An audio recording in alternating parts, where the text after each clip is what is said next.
Kaya, dahil sa tempo, sa atin, ngayon po tayo ay gagawa sa ating magbabasa ng salita ng Panginoon sa ating fingers. God is good. All the time. Muna nga napabuti ng Diyos sa ating lahat. At yung mga tayo sa ating buhay Kristiyano, nandiyan pa rin ang Panginoon para sa atin. Ngayon po tayo pa yung magbukas sa ating mga Biblia at kung babasahin, Awit 24, 1-5, ganda na lang po ng mga mata. At babasahin ko dito. The first one, napakaganda ng tahanan mo, O Panginoon ng mga ako. Verse 2, ang kaluluwa ko'y nananabit, oo, naghihina para sa mga bulwagan ng Panginoon. Ang puso ko'y kamas ay maawi sa kagalangan sa buhay ng Diyos. Verse 3, pati ang maya ay nakatakpo ng bahay at ang bayan ay tumutuga para sa kanya. Lalagyan niya ang kanyang lakay. O Panginoon, yung mga ko, sa mga dambana mo, o hari ko at gusto. Verse 4, kapag siya may ginahan sa buhay mo, na laging maawi ng patuloy sa iyo. Verse 5, napalag ang mga tao na mga kalakasan ay nasa iyo, ang mga tao ito sa iyo ay nasa kanilang puso. Ngayon po, dapat tayo sa opening prayer. Siyempre, tayo. Para po tayo makalangin, gusto tayo noon, magkulang na ang mga sarili, may kagala sa ating mga puso, ang isipan, tayo makalangin. Bakit lang Diyos ang salamin, Panginoon Kristo namin, Diyos ang kapatid parang Espiritu yung siya namin, bigyan ng tulong Panginoon ay isa ng Diyos, ang buhay sa isang Diyos ang magkanya sa bahay. Sila sa kapatid kayo sa Espiritu ng ito. Ngayon po Panginoon, ang umalang mo ay malalapit sa oras ko ito, bibigyan ng salamat, ang pulit ko sa klase ng iba ng ito.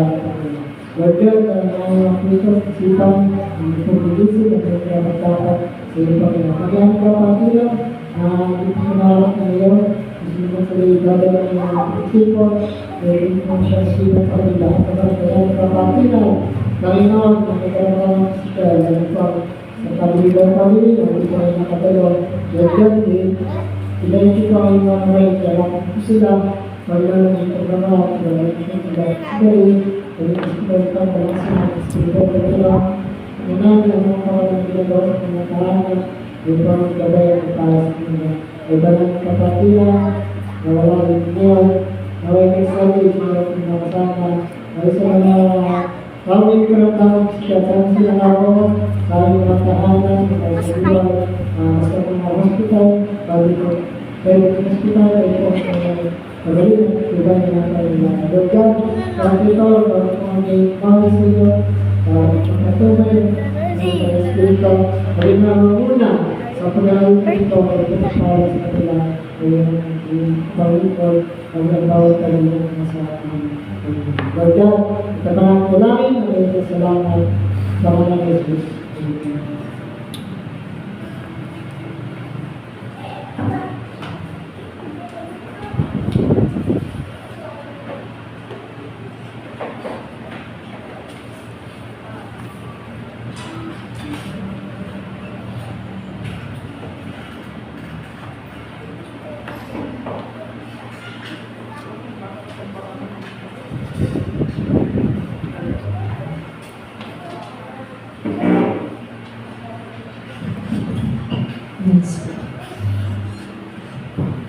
Magandang umaga po sa lahat.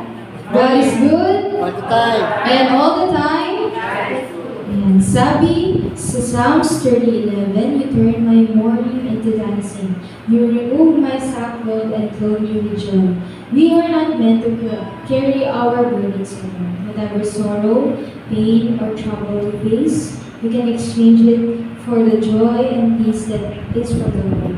When we say yes, Lord, we are declaring our faith, surrender, trusting that His strength is greater than our weaknesses, and His joy is stronger than our pain. And let's sing, trading my sorrows.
Ipatuloy ko natin siyang kawitan. Psalms 145 verse 3. Great is the Lord and most worthy of praise. His greatness no one can find. Sapagkat tunay nga, siya ay dakila, tapat at karapat-dapat sa lahat ng papuri. Purihin natin siya hindi lamang sa aawit, kundi sa ating buong buhay. Awitin natin habang sa awit. The splendor of the King, Lord and Majesty, let all the earth rejoice, all the earth rejoice. He wraps himself in light, and darkness tries to hide, and trembles at his voice, and trembles at his voice. Hallelujah is on high,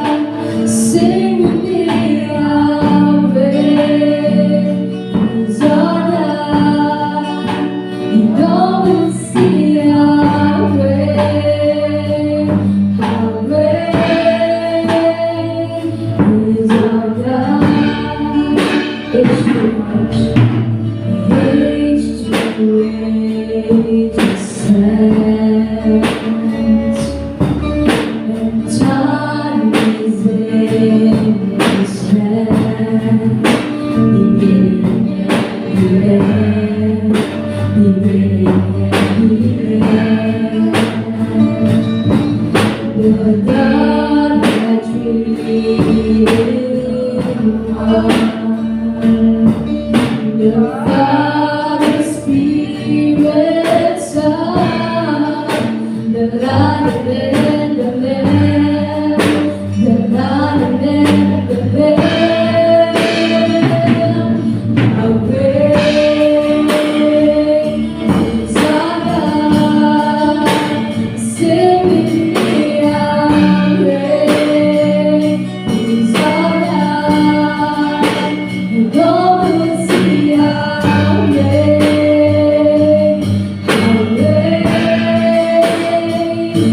is our God.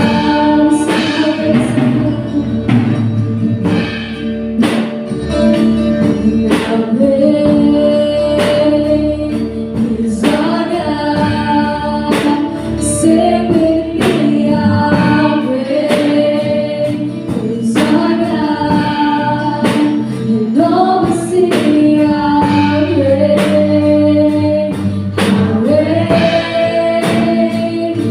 is our God. Name above all names, you are worthy of all praise. And my heart will sing, how great is our God. Name above all names, you are worthy of all praise. My heart will sing, how great is our God. How great is our God. Sing with me, how great is our God. No one see how great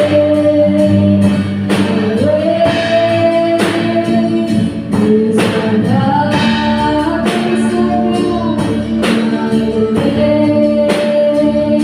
Is our God. Sing with me, how great is our God. No one see how great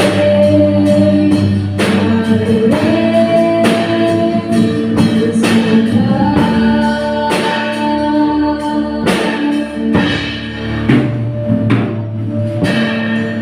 Holy Spirit, Lord, truly your name is holy, and it is above all names, Lord. We are so blessed na bigyan po kami muli ng pagkakataon upang purihin ang iyong pangalan. Pagkakataon upang pagkikilan po kayo at makinig ng mensahe para sa amin. Yes, Lord, we are not perfect. Minsan nakakagawa po kami ng kasalanan na hindi po namin namamalayan.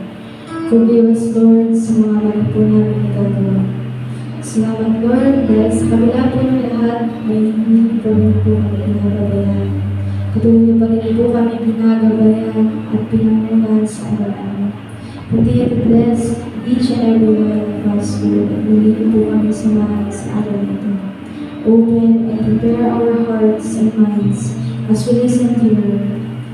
Hear us all throughout this service. And this we all ask. In Jesus' name we pray. Amen. Pagpapalan natin siya.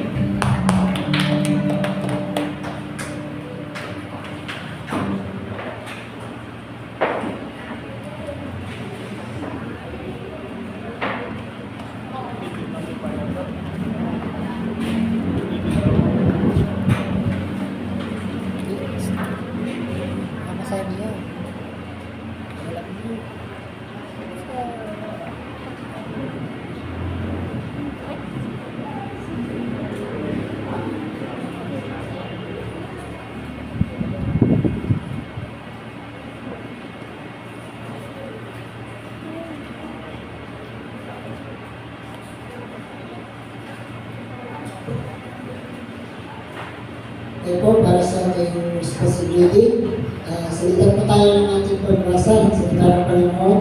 Ang una po sa verse 8, dito po sa Lucas 12:8-12. Sabi po dito, sinasabi ko sa inyo, ang bawat kumikilala sa akin sa harap ng mga tao ay kanilang din siya ng anak ng tao sa harap ng mga kami ng Diyos.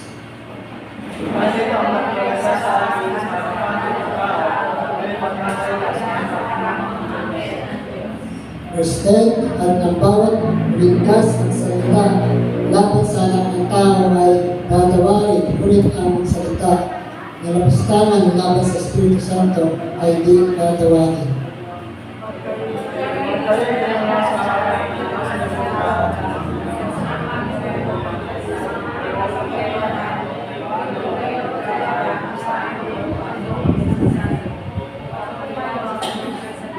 Sabihin po tayo sa verse 12, sapagkat ang Espiritu Santo ang tuturo sa inyo sa oras ng iyon kung ano ang dapat inyong sabihin. Para po sa opening verse, Sister Monica, opening names.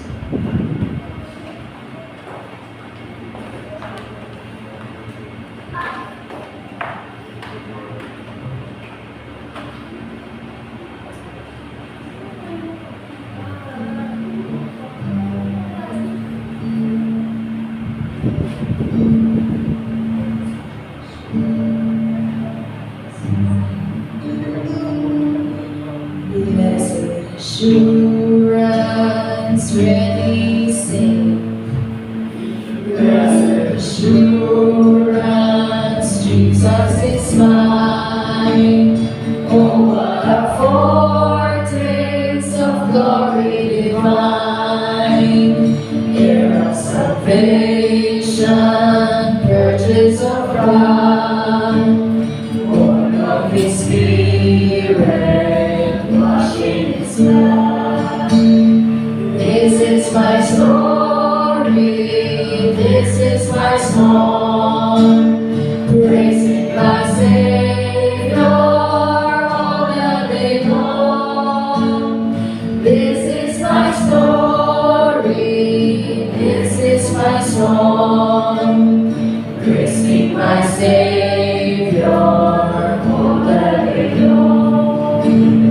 Perfect mission, perfect decline, visions of rapture now burst on my side. Peace from His Spirit brings from above, echoes of mercy, whispers of love. This is my story, this is my song, praising my Savior all the day long. This is my story, this is my song, praising my Savior all the day long. Salvation, all is at rest. I'm in my Savior, I'm happy and blessed. Watching and waiting, looking above, filled with His goodness, lost in His love. This is my story, this is my song, praising my Savior all the day long.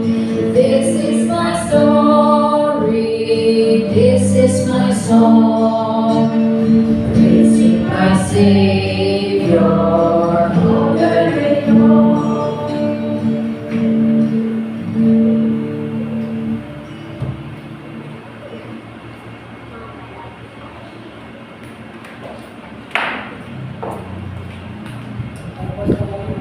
Para po sa ating mga to worship, matatagpuan po sa Kalawang Chronicle 29 verse 18. Sabi po dito, pagkatapos ng pumunta sila kay Sikayas ang hari at kanyang sinabi, Malinis na namin ang buong buhay ng Panginoon. Ang dambana ng loob na susunod at ang lahat ng sangkapan nito at ang habang para sa tinapay na handog pati ang lahat ng sangkapan nito. Ito po yung ating call to worship. Tama po tayo sa pastoral prayer.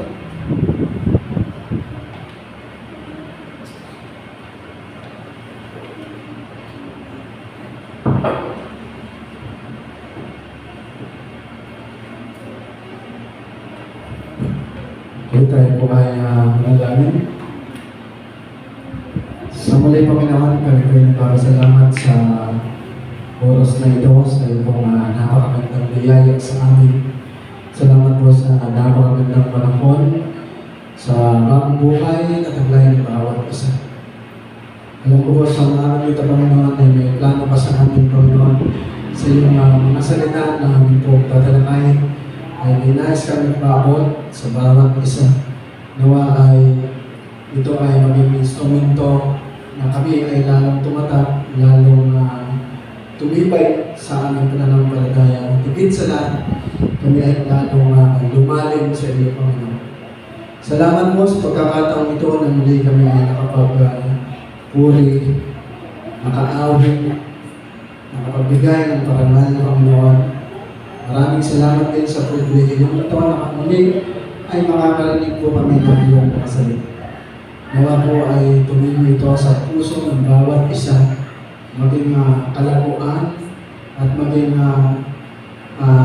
comfort ng bawat isa kami ng iyong mga salita na amin po tatalakayin sa umaga ito. Sa umaga rin po ito, Panginoon, nanghihingi kami ng iyong gabay sa amin pong pagpapaduloy sa gawain ito. Nawa ay magpuspos po kami ng kabanalan, magpuspos kami Panginoon ng pagkanalan. Ano man yung mga pagpulungan sa aming isip, ano man Panginoon yung bumubulo, ano man Panginoon yung mga distraction, Panginoon ay amin po sinasawa sa pangalan ng Jesus. Ang namin na maging bukas ang aming puso at isipan sa iyong mga salita.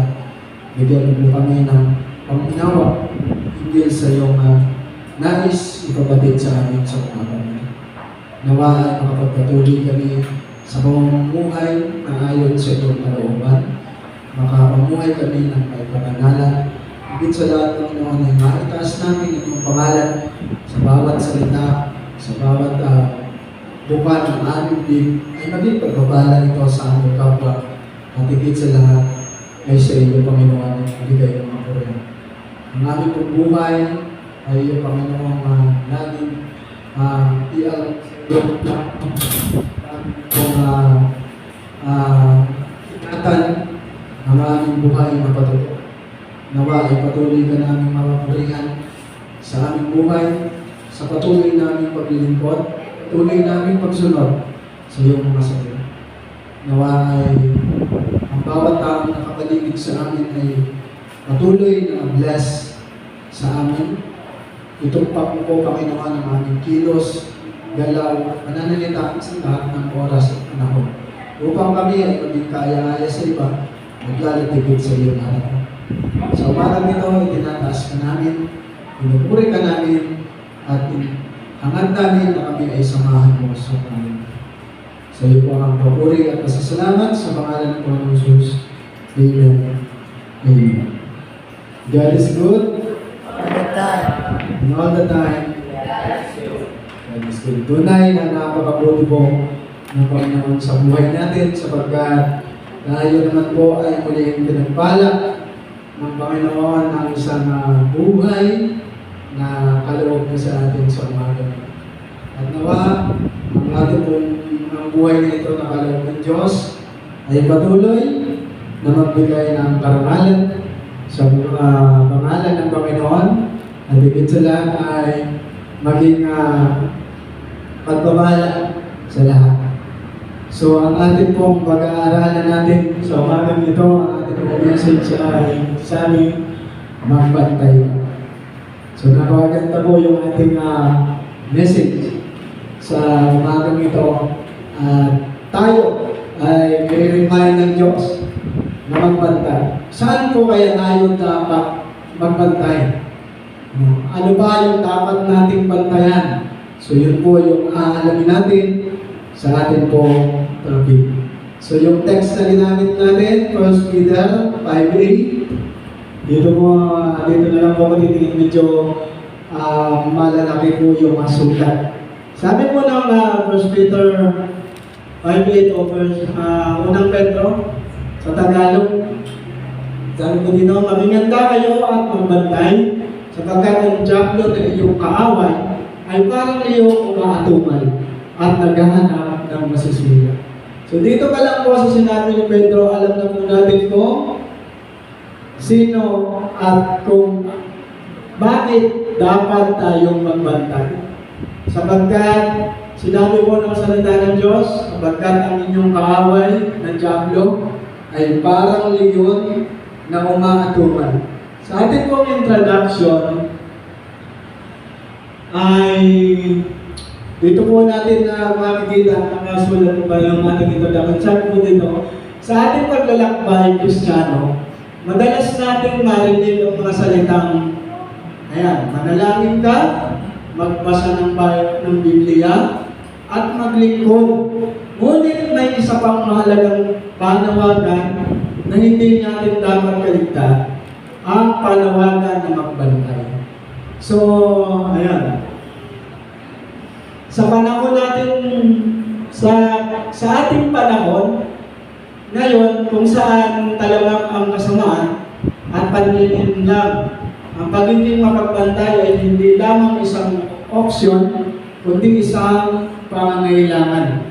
So, yun po yung sabi doon. So, isang pangangailangan na dapat tayo ay maging mapagbantay sapagkat una ay mayroong tayong kaaway na hindi rin basta-basta. Ang kaaway ay naghahanap ng kanyang mga kasama doon kung saan siya naroon, doon po sa dagat-dagatang apoy sa impyerno. Ang impyerno po ay ginawa para lamang sa diablo. Pero bakit may mga tao na pupunta doon sa lugar ni Satanas? So, sapagkat may mga tao pong pupunta doon dahil may mga taong pumipili na imbis na mamuhay na may kabanalan ng malapit sa Diyos, mas pinipili nilang mamuhay sa kadiliman. Katulad po ng ating nabasa kanina doon sa ating Sunday School, may mga taong ng choice talaga nila is pagpakasama.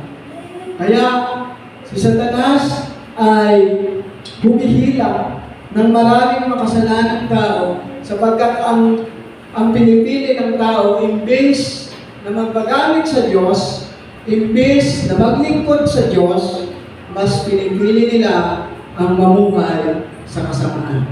So, kaya ang Bible ay mayroong paalala sa atin na dapat magbantay tayo sapagkat hindi porket Christian ka na is hindi ka na pwedeng talunin ng kaaway. Kaya nga po sabi doon ay para siyang leon na umatungal na naghahanap ng masisila. Ibig sabihin, naghahanap siya ng mga Kristiyano na andap-andap ang ilaw. At kapag nakakita siya ng Christian na nag-aandap-andap yung ilaw o na yung pagiging Christian is parang hati.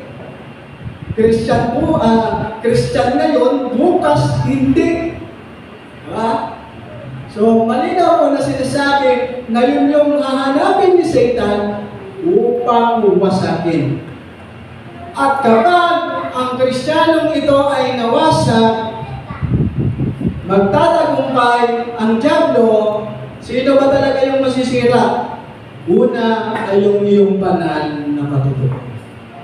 Kaya minsan, may mga nakakapagsabi sa atin na Christian ba ito? Christian ba yun? Followers naman ni Jesus yun? Bakit ganun yun? Bakit nasasambungan yun? Bakit nasa warehouse yun? Bakit nandun yun?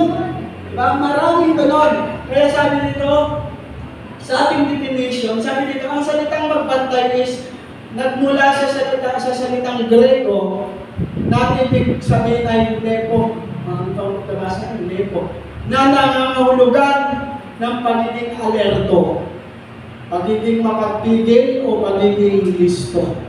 Ito ay hindi lamang tumutukoy sa pisikal na pagbabantay, kundi higit sa lahat ay sa spiritual. Ano? Sa spiritual na pagiging alerto. So, kailangan na maging alerto yung isang Kristyano sa mga patibong ni Satanas. At isa sa mga walang pangit sa mga patibong ni Satan.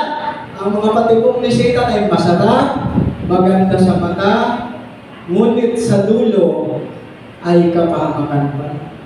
Kaya, yun po yung nais ipaabot ni Apostol Pedro na kailangan mapagbantay yung mga Christian.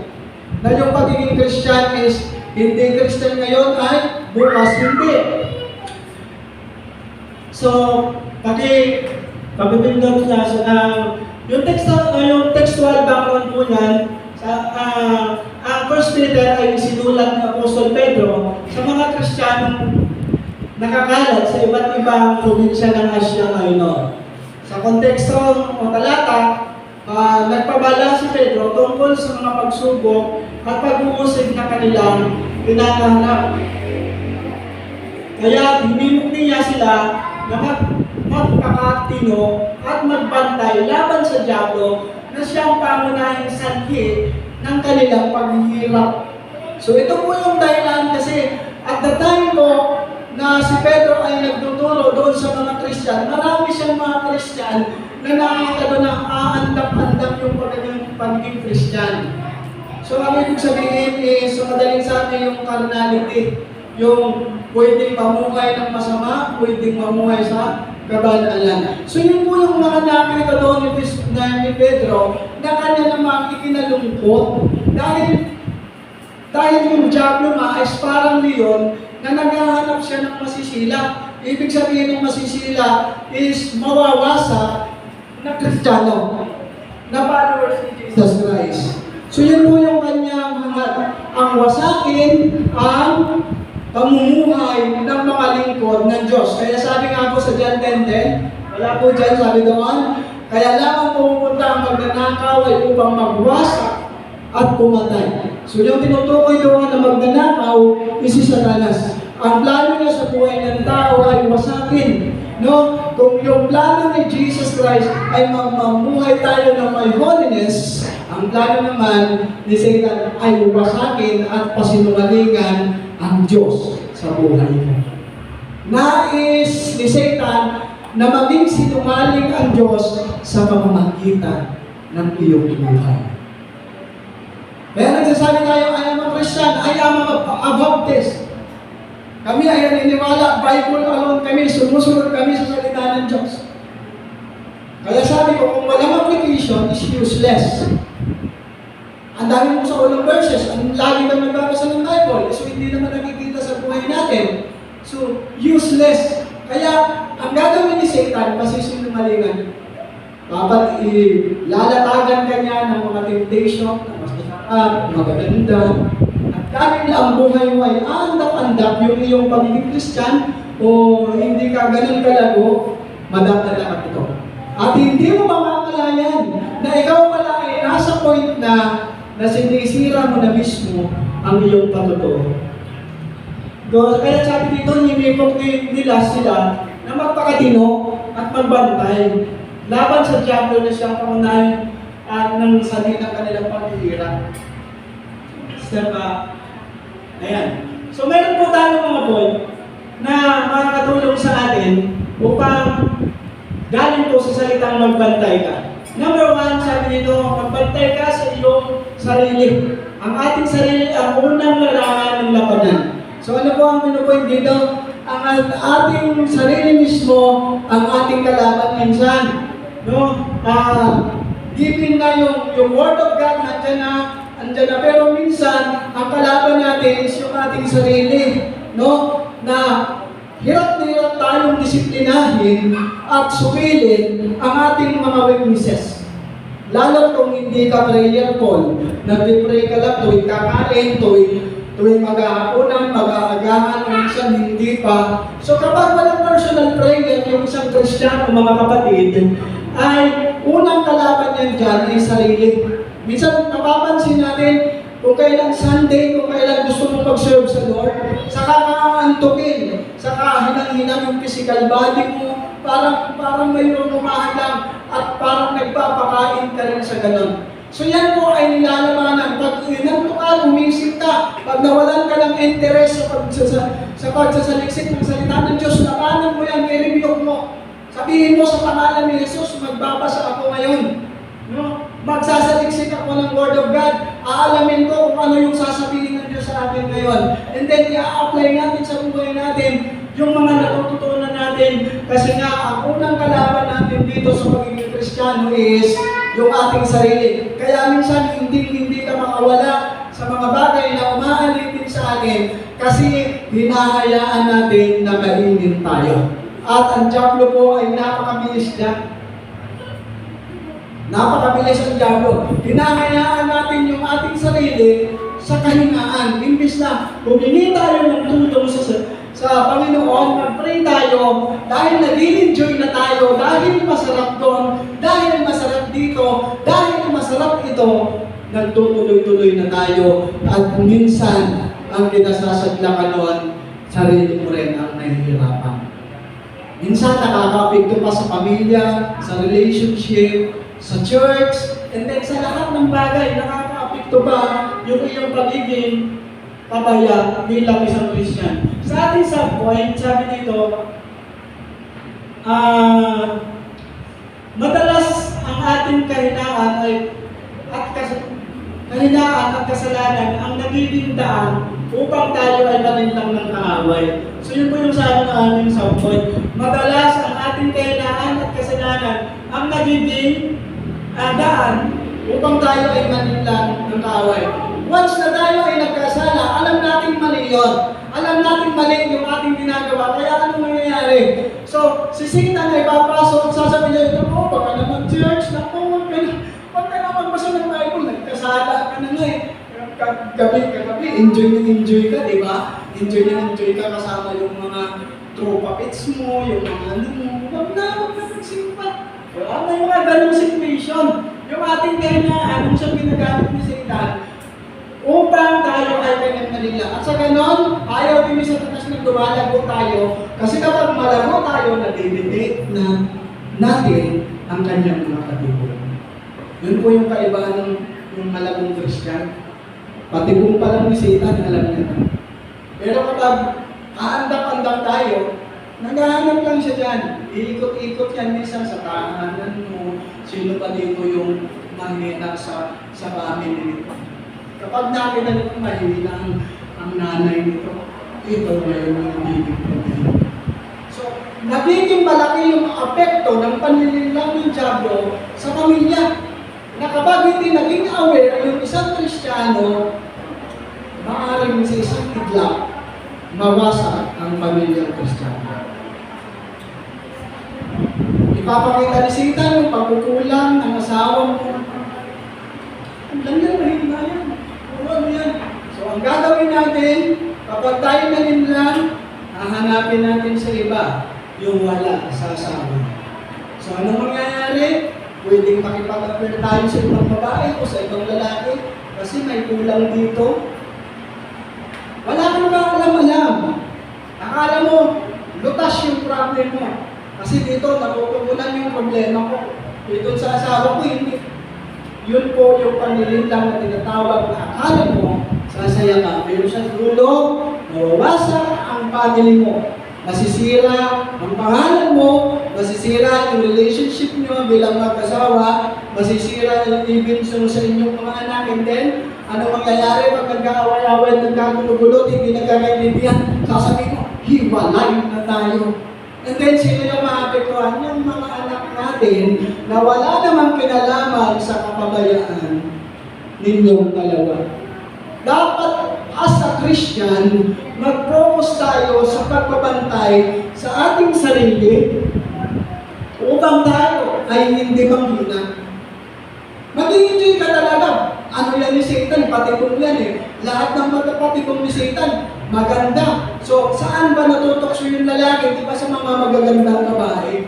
No? Kapag maganda yung girl, at mahina si Christian, at mayroon pang problema sa tahanan, mayroon pang pagkukulang yung asawa niya, halimbawa yung asawa niya, ang taba na, wala nang hindi na Coca-Cola body, ay ang lumapit eh, Coca-Cola. Ay mahina si Christian. Yung pagniling lang po ng Diablo is akala natin mag-enjoy tayo, pero sa uli, ang plano niya pala ay wawasakin yung mga bagay na mga magaganda sa'yo. Aalisin niya yon hanggang sa tayo ay maging alipin ng kasalanan at kalimutan natin si Lord. At kapag dumating si Lord, nawala tayo sa kanyang presensya na yung kaligtasan na dapat itinanggap mo pero hindi mo sineryoso, mamamalayan mo na lang. Bakit hindi gold yung nilalakaran ko? Bakit yung nilalakaran ko painit ng painit? Di ba ba? It means, maaaring tayo ay makasama ni Satanas. Ayon po kay John C. Maxwell, the greatest battle you will ever fight is the battle within your own mind. So, yung isip, no? Yung isip, mga kapatid, yung isip yan yung pinapasok ni Satan. Kasi hindi siya makapasok sa puso natin. Sa isip lang yun siya maninira. Once na yung isang Kristiyan ay masila ng mga patikong ni Satanas, sisirain niya yung isip mo. Nako, sasabihin nga wag ka na mag-church, puro praise the Lord doon, puro hallelujah, puro kanta ng para sa Panginoon. Dito ka, mag-video okay ka, kumanta ka dito ng mga pampa-enjoy ng mga kanta. So, hindi mo alam, at binibigyan mo pala ng pabori sa buhay mo sa pamamagitan ng iyong kanta ay si Satanas. Yung mga kanta hindi ko kayang tanggapin. Ayan, diba? Imbis na kanta mo eh, thank you for the cross. Diba yung iyong pinakanta? Kung hindi ko kayang tanggapin. No? So yun yung mga bagay na tinatawag dito na panliling lang. Nangalan ko kay Maxwell, the greatest battle you will ever fight is the battle within your own mind. So yung iisip lagi ang tinuturcho ni Satan once na wala kang prayer. Wala kang devotion, wala kang meditation, may dumating na problema, may dumating na tukso, yari ka. Minsan, kahit alam natin mali na, hahakbang pa rin tayo kasi akalain natin na doon tayo happy, doon tayo masaya. So mas pinipili natin ang mamuhay sa kadiliman, isa sa liwanag. And then, pangalawang punto, magbantay ka sa iyong pamilya. So ito po yung sinasabi ko, ang pamilya ay kaloob ng Diyos at dapat natin protektahan. Sa ating subpoint, sabi, ang pamilya ay madalas target ng kaaway upang masakin ang ating relasyon at pananampalataya. Ito na po yung aking sinasabi, mga kaibigan, mga kapatid sa Panginoon. So ang target po ng kaaway is yung ating pamilya upang masakin yung relationship natin bilang masayang pamilya. No? Na kung saan ay sinabi po na Josue 24 verse 15 sa Magandang Balita Biblia Translation, sabi po doon, ako at ang aking sambayan ay maglilingkod sa Panginoon. As for me in my house, we will serve the Lord. So yun yung gusto ng Panginoon na yung ating buong pamilya is masaya na maglilingkod sa Panginoon. Masaya na tuwing umaga is mag-prepare, maliligo, magpapabango, magbibihis ng maayos, sama-sama yung magpapamilya ako kamay na lalabas ng bahay para purihin at sambahin ng Panginoon. Naiingit si Satan. Ayaw na ng ganon, so ano yung gagawin niya? Tatargetin ka niya.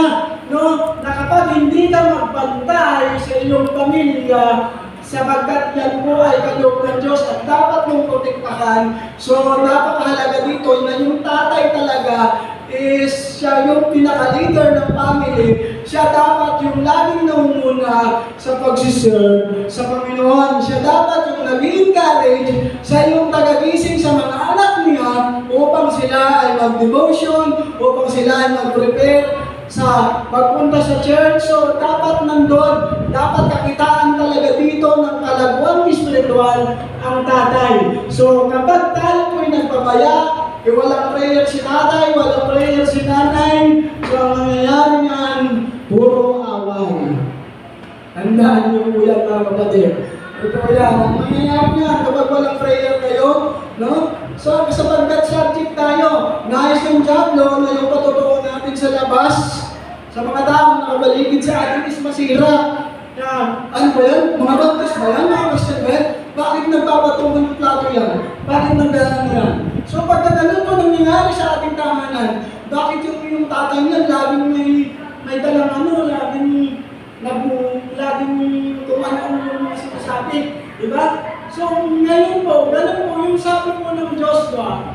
Unang Jose, sabi niya po, sa ako at ang aming sambayan ay maglilingkod sa Panginoon, yun yung purpose natin. Kung ba tayo niligaluhan ng pamilya, kung ba niligaluhan ka ng asawa, anak, dati naman nag-iisa ka, pero nag-pray ka sa Lord. Lord, bigyan mo po ako ng magiging asawa, bigyan mo po ako ng mag-anak, binigay ni Lord, kasi kalooban niya yun. Kalooban niya sa buhay mo na magkaroon ka ng pamilya at responsibilidad mo na protektahan yung family mo at akayin sila sa paglilingkod sa Panginoon.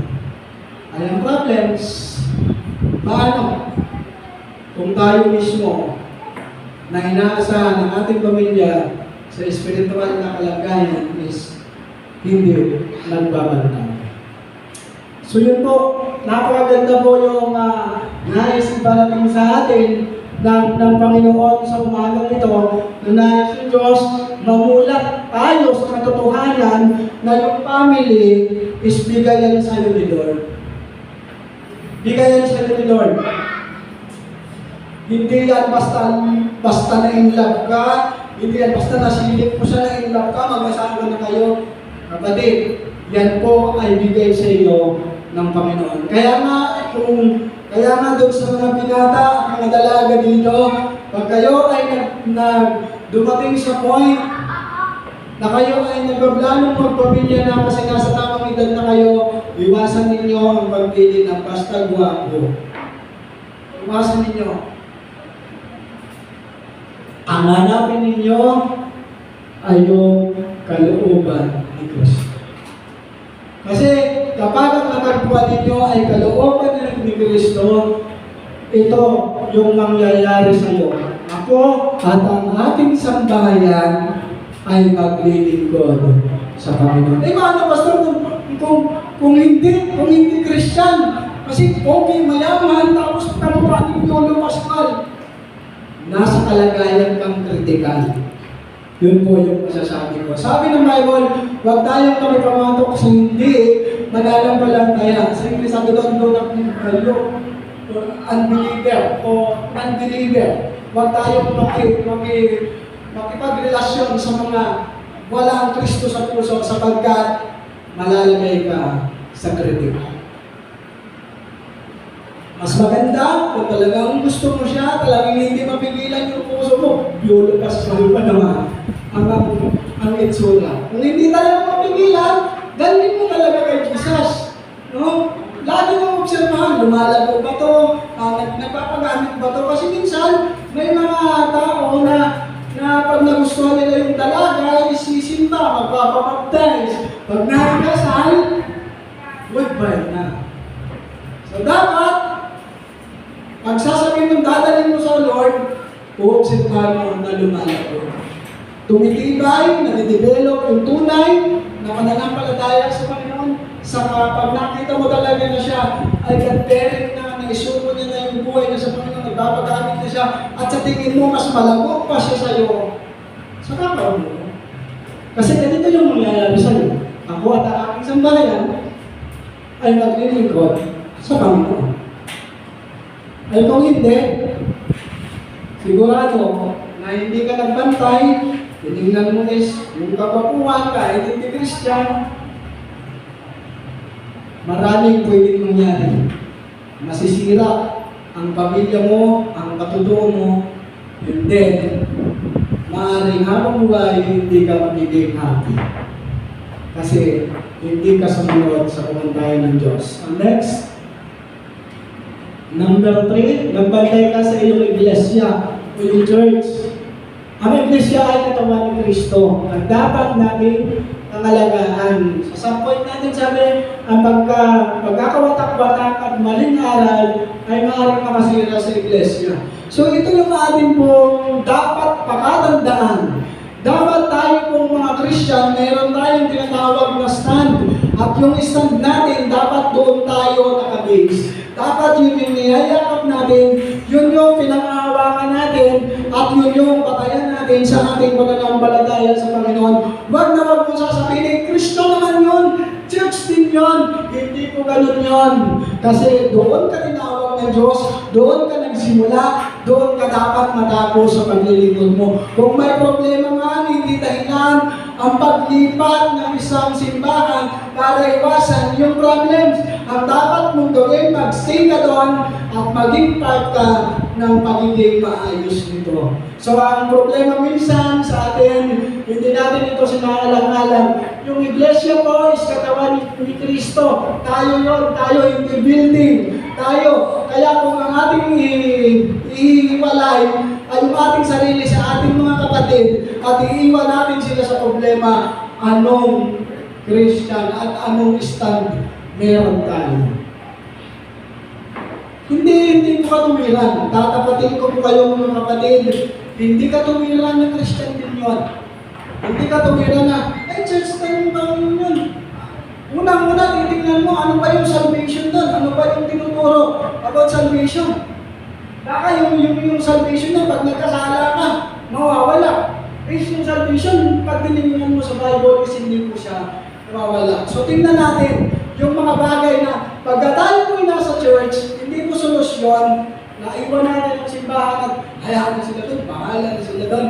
Dapat mahalin mo yung church, lalo may problema, dapat kaisa ka, dapat nandun ka, at mananalangin, lalo tigit sa mga aral, tingnan din po natin, kasi hindi lahat ng magaganda is nakakabuti. So sabi po ng Acts, o Gawa 20 verse 28 sa magandang balita, Biblia, translation, ingatan ninyo ang inyong sarili at ang buong katawan ay pinagkatiwala sa inyo ng Espiritu Santo. So yun po, ingatan natin yung ating sarili, no, yung ating katawan na pinagkatiwala. So ito pong church is tumutukoy sa katawan. Ito po yung pinagkatiwala sa atin ng Diyos. So kung magkakaroon ng problema at aalis tayo at kung hahanap tayo ng ibang church, kasi yun yung solution mo. Nakakatiyak ka ba na walang problema doon? O baka, isa ka sa pagmulan ulit ng problema. So ang dapat gawin natin, mga kapatid, mahal na natin ang church kung saan tayo tinawag, kung saan tayo nilagay, kung saan tayo na-develop, doon tayo. Kasi nandun yung iyong local church. So next po, then number 4, magpantay ka sa iyong komunidad. Tayo ay ilaw at asin sa mundo. Dapat tayong maging instrumento ng Diyos upang magdala ng mga pagbabago sa ating komunidad. So tayo po ay i-design ng Diyos bilang ilaw. So ibig sabihin po ng ilaw ay tayo po ay nagliliwanag sa kabutihan, na tayo ay tagadala ng kabutihan.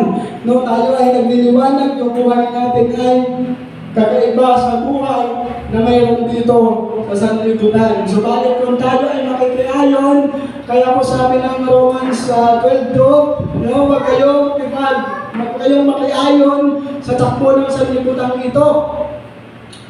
Mas hanapin ninyo ang kalooban ng Diyos. So wag tayong makiayon sa takbo ng sanlibutan kasi ilaw tayo ng kabanalan. So tayo dito sa mundo ay tagahatid ng kabanalan. So kung yung ating pagiging Christian is walang holiness, no, nakikipagkompromiso pa rin tayo na kung ano yung ginagawa ng sanlibutan is nandun pa rin tayo. So paano po tayo magiging instrumento ng Diyos upang ang komunidad natin ay magbago. No? dapat tayo mga Kristiyan ay nagniningning sa kabutihan na kahit paano yung buhay natin na nakatugnay kay Kristo ay nagliliwanag, nakakitaan tayo ng kabaitan, kabanalan, sapagkat tayo po ay instrumento ng Diyos sa ating mga komunidad kung saan po tayo nakatira. No, kung saan tayo nag-stay, kung saan yung bahay natin, dapat doon sa nakapaligid sa atin ay maipakita natin na tayo ay instrumento ng Panginoon. Sabi ko na pasyo, kayo ang asin ng lupa, kayo ang ilaw ng sanlibutan. Tingnan nyo po, imagine, yung expected ng Diyos sa'yo is ilaw. Kapag ilaw, ano ba yung ilaw? Di ba yung ilaw napakahalaga sa dilim? Kapag may ilaw ka, hindi ka maliligaw. Maitutumpak yung bawat hakbang ng tao. Matutuntun mo yung daan, pauwisin mo, kasi may ilaw. At hindi lang yun. Alam niyo mo ba yung pagiging ilaw at asin natin dito sa mundo is tayo po ay pinili ng Diyos upang magningning ang ating liwanag. Ibig sabihin ay upang maipahayag natin sa araw-araw na buhay ang Panginoon. Sa buhay natin, sa puso natin, sa kilos at galaw natin, dapat buhay ang Panginoon.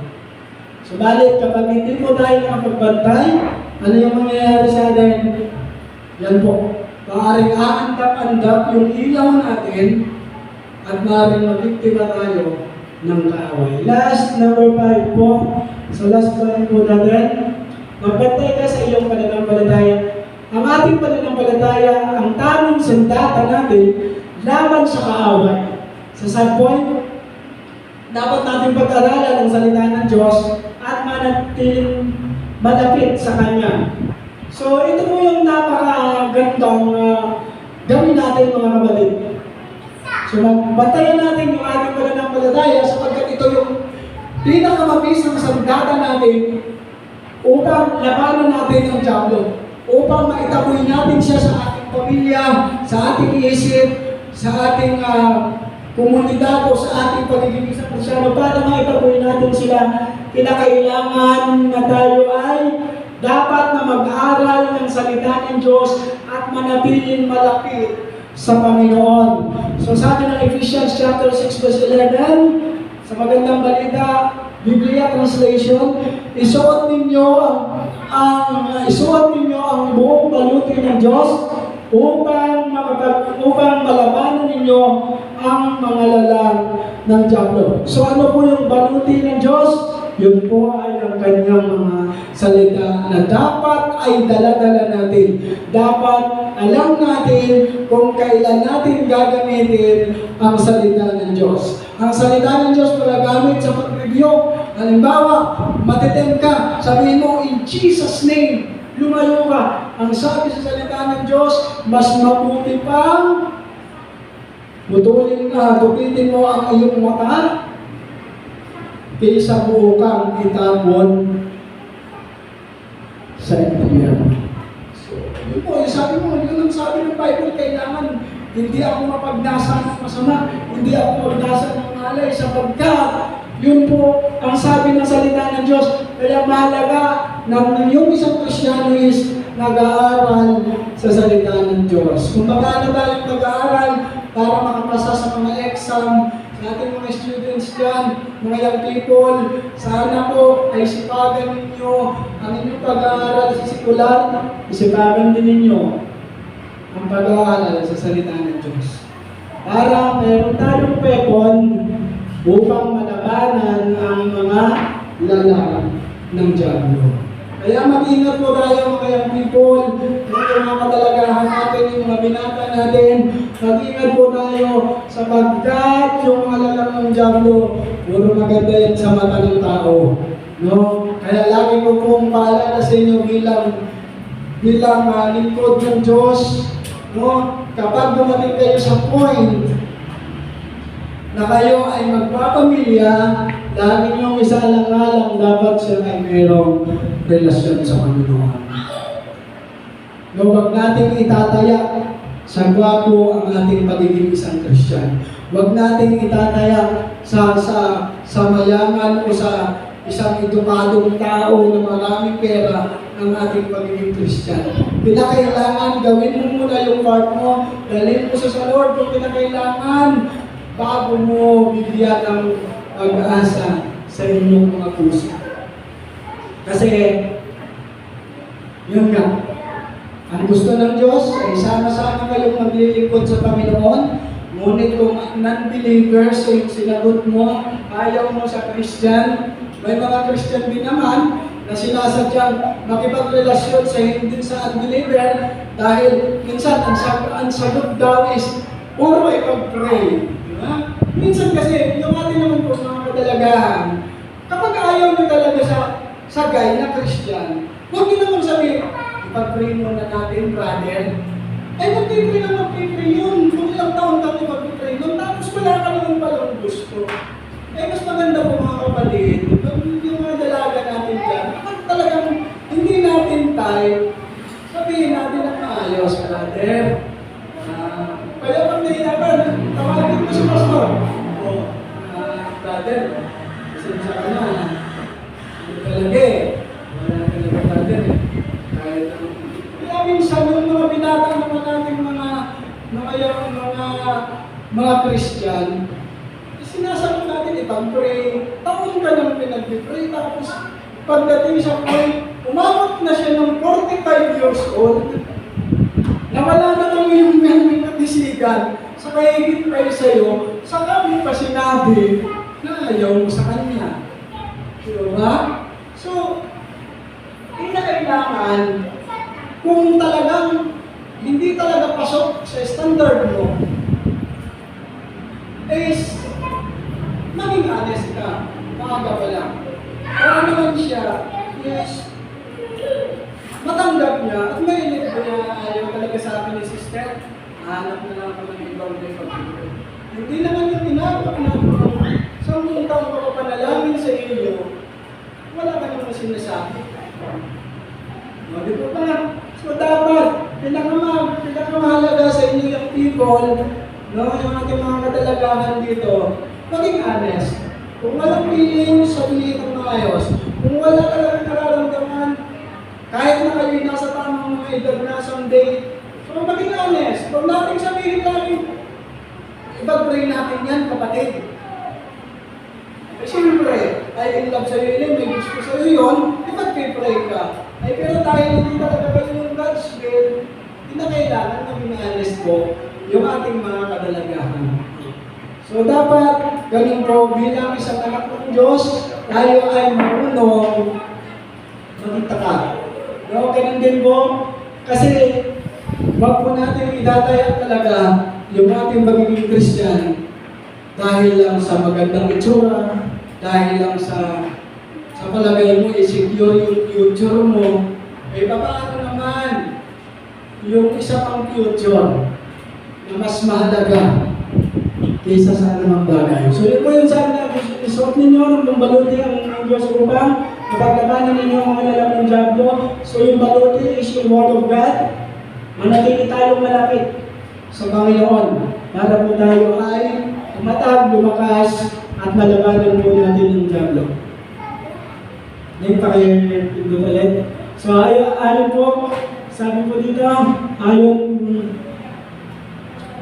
sabi dito kay Martin Luther, sabi niya, faith is taking the first step even you don't see the whole staircase. So ayon po. So kahit ano po, kahit minsan ay hindi natin nakikita agad yung bunga o yung bunga ng ating pananampalataya o kung ano man. So dapat natin yung faith natin ay nananatili na nakasentro sa ating Panginoon. Sige na yung mga pinagpapalit tayo. So sa ating conclusion na kapatid, ang panawagan na magbantay ay hindi lamang isang paalala, kundi isang babala. Ang Diablo ay patuloy na naghahanap ng masisila. Kaya't magpakatino tayo, magbantay at manatiling matatag sa ating pananampalataya.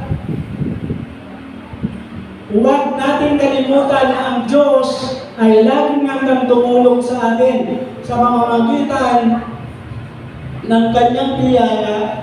Tayo ay magtatagumpay sa lahat ng pagsubok. So sa pamamagitan po ng biyaya ng Panginoon, tayo po ay magtatagumpay. So yung panawagan po magbantay ay hindi lamang siya paalala, kundi pabala na kahit ngayon, nandito po tayo sa church, kahit ngayon, ang Diablo po ay umaaligid, no? Umaaligid upang hindi minsan natin maintindihan yung pinipits ng pastor. Alam niyo po ba, kaya nasa loob na yun ng church, may mga distraction yan. No, minsan, maya-maya nakatulog ka na. Para pang may pinipitin, sinupiling mata.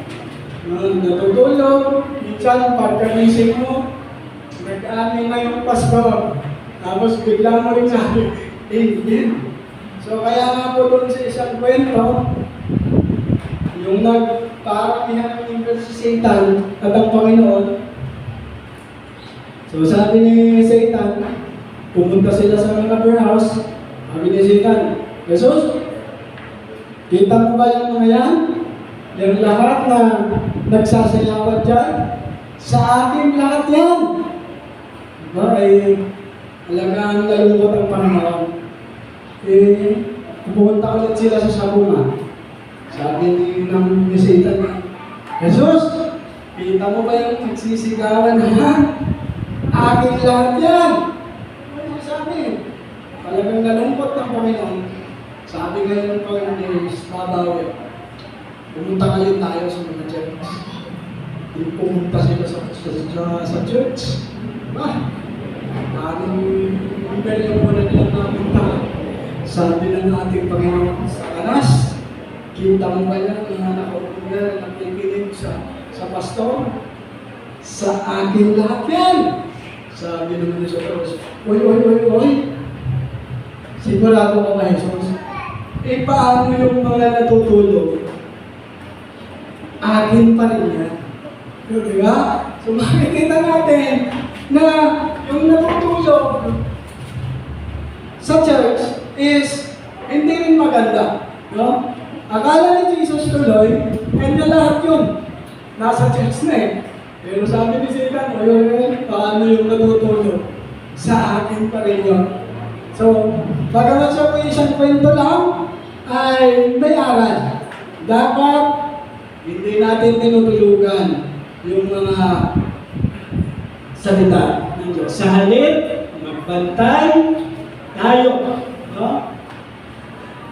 Sapagkat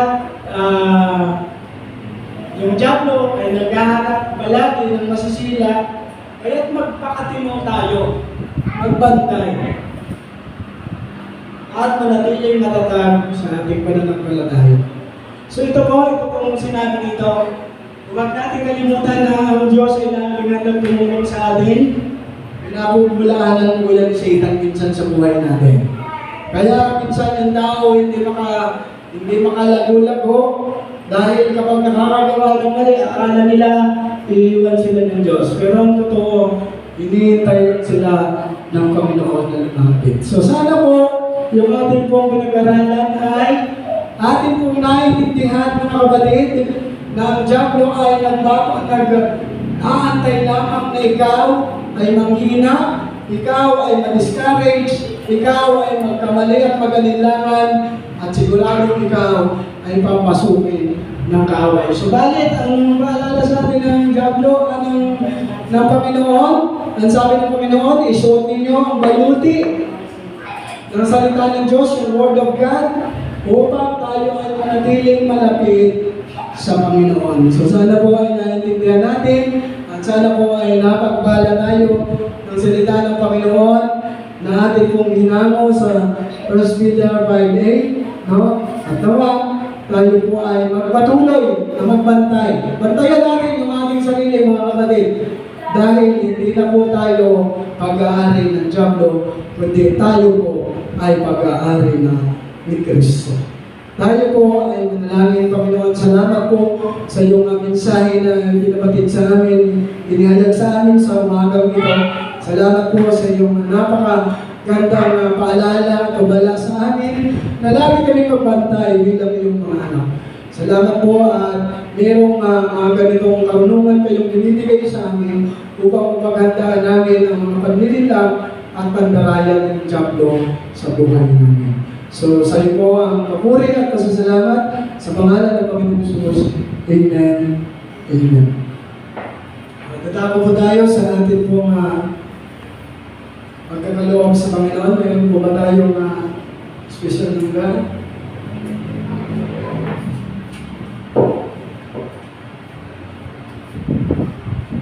Sige po, habang tayo ay nagbibigay, awitin po natin yung give thanks. Give thanks every day, sing. Give thanks with a grateful heart. Give thanks to the Holy One. Give thanks because His Spirit, Jesus Christ, His Son, and now let the waves say, I am strong. Let the poor say, I am rich, because of what the Lord has done for us. Give thanks. Sa muli, Panginoon, kami may nagpapasalamat sa lahat po ng biyaya na yung pinagkakaloob sa bawat isa sa amin. Maraming salamat po sa biyaya na amin po enjoy. Maraming salamat sa biyaya ng kaloob. Narito po ang kaloob ng iyong mga anak. Basbasan po ito at maging laluyan na mas marami pong pagpapala sa ating pong sambahayan. Ito po ang aming dalangin sa pangalan ng Panginoon Jesus. Amen. Amen.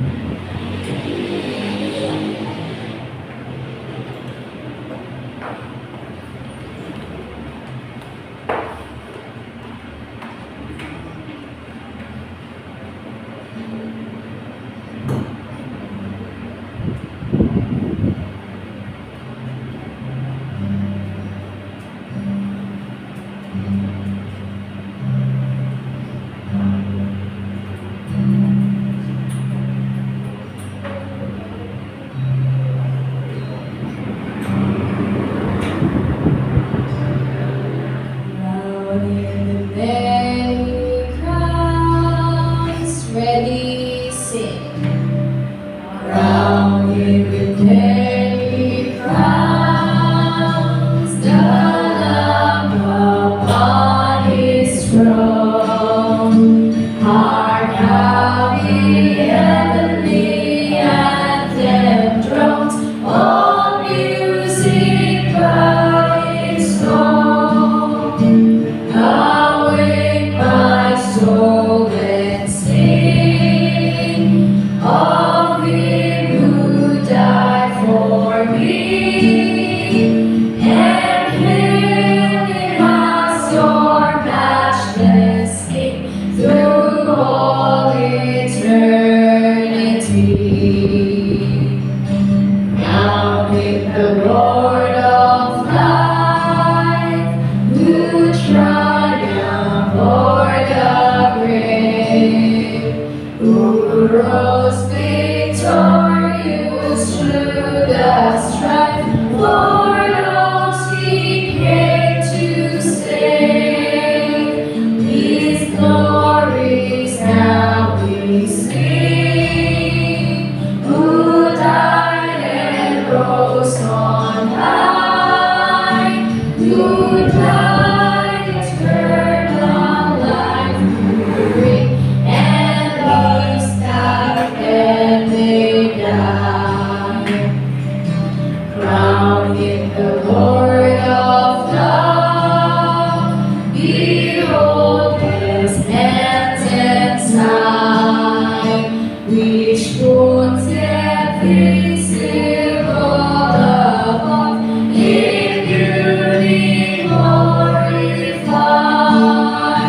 No angels in the sky can fully bear that sight. The downward glance their burning eye at mystery so bright. Crowned with the Lord of heaven, one with the Father known, one with the Spirit through Him given from yonder glorious throne. To Thee be endless praise, for Thou for us hast died. Be Thou, O Lord, through endless days, adored and magnified.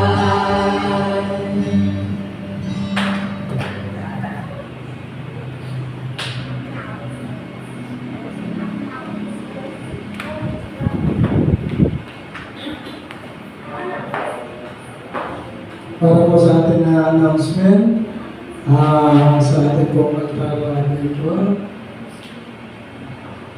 sino po yung maraming salamat po sa Garcia Family. And then sa next,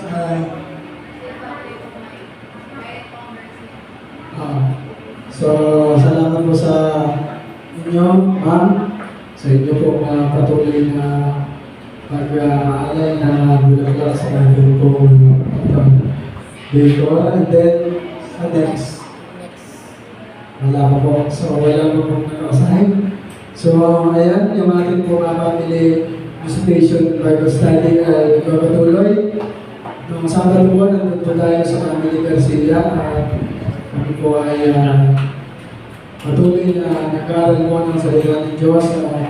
Yung mga sharing, prayer, ay nandun pa rin po. And then sa next Saturday ay kung available na po sa ito ba alam kami kay Brother JR ay chat na Pastor, nasa Santo Niño na kami. Santo rin na kami. So, Kaya okay lang, po. dun sa kalikan ko pa rin pag Saturday. Kaya doon na lang kami. Sure na po kayo ba? So, sa ating police. So, ayun po. Doon po tayo sa Alicanto next Saturday. Patuloy ko po mini-encourage yung ating mga kapatiran na kayo po ay magkaroon ng oras para kami ay samahan sa ating pong pag-aaral ng salita ng Diyos. Especially po sa ating mga deacons na po kayo available. So, sumama po kayo para po sa ating gawain. And then, ano pa po yung ating announcement? Yung ating pong anniversary ay malapit ng malapit. At hinihingi po ni Pastor John yung ating magiging topic or theme. Ano ba yung pwedeng maging theme natin o pamagat ng ating message. No, mayroon na po akong mga nakaready na verses sa pagbibilihan sa Deuteronomy chapter 31 verse 6 and then sa Isaiah chapter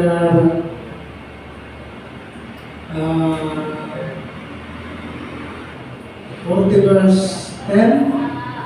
Kung hindi po ako nagkakamali, then sa Joshua chapter 1 verse 9, yung sabi mo doon ay kasi encourage rin po yung ating team. So, kailangan po ay meron ng topic o kamagat. So, kaya yung bawat isa po sa inyo ay ano po ba yung pwede natin mailagay na parang katulad po sa ating pinag-aaralan yung pinaka-topic. So, ayan.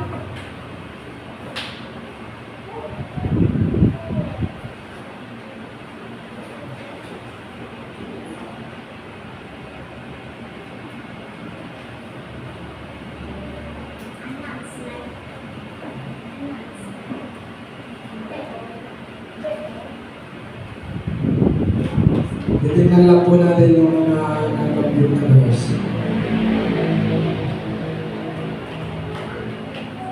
Dito ang 31 verse 6.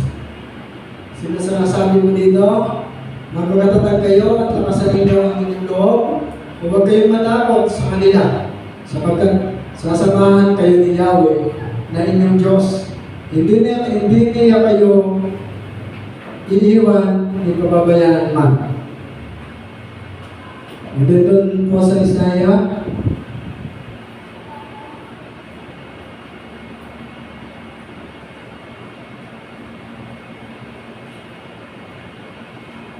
Isaiah 41, verse 10. Okay po yun.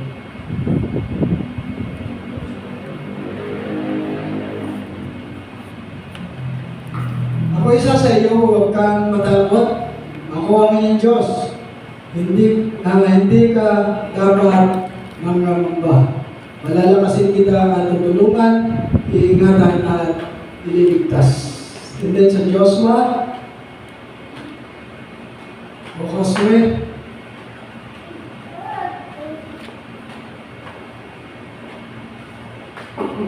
ito po yung ating mga napiling pwede pagpupunan ng ating magiging topic.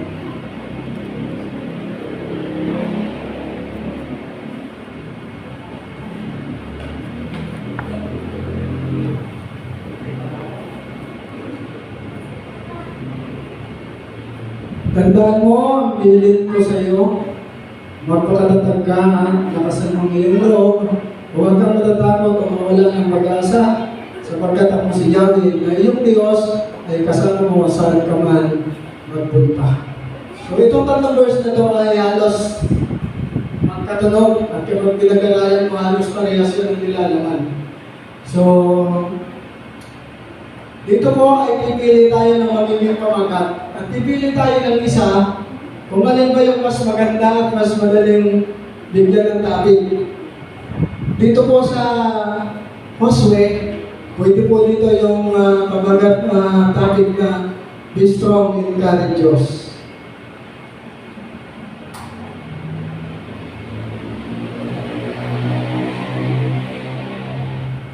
Then dito naman sa Isaiah,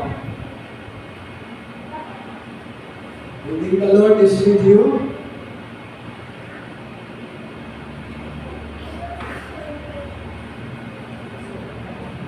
Ano ba? Doon sa Deuteronomy.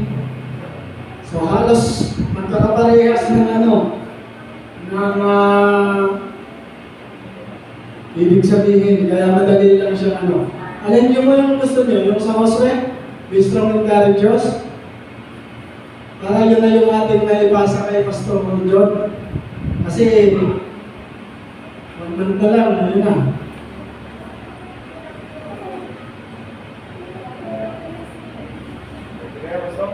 Okay niyo yan? Okay niyo sa inyo? Okay. So, ito po yung ating napili sa Joshua 9, chapter 1, verse 9.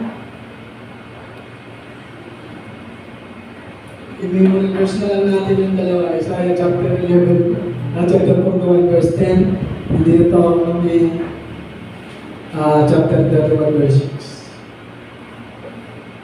6. So, halos pag pinag-aralan niyo po ay ating binigyan ng topic is magkakatugmang talaga ito. Dahil isa po yung nilalaman na pinapahayag ng Panginoon. So sige po, atin na po itong ipapasa kay Pastor para kanyang magawa ng outline. Kasi medyo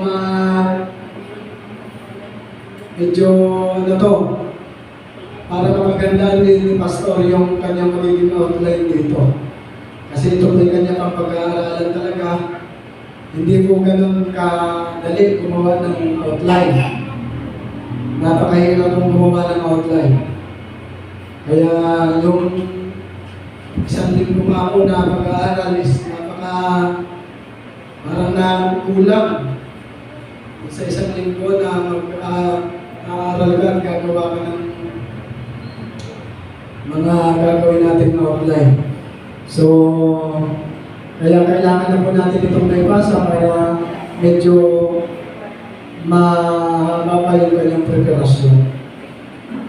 So sige po, yun na lang po muna ang ating announcement at yung mga nag-celebrate po ng birthday ngayong November ay sa Sunday na po natin sila ipag-birthday.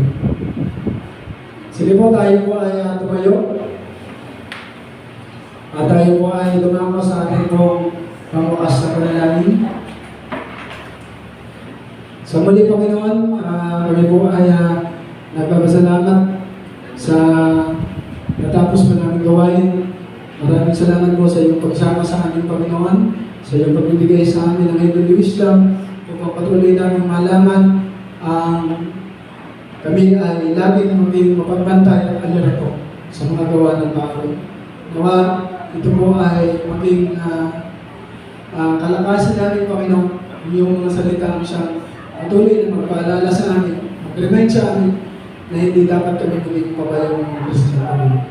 Ingatan mo po ang bawat isa sa ating pong pag-iwalay. Ikaw po mag-iingat na kami ay makarating ng ayos at ligtas sa aming pong mga tahanan. Ito po ang aming samot dalangin sa pangalan ng Panginoon Jesus. Amen. Amen. God bless po sa bawat isa. Magpalangin po tayo ng ating Panginoon.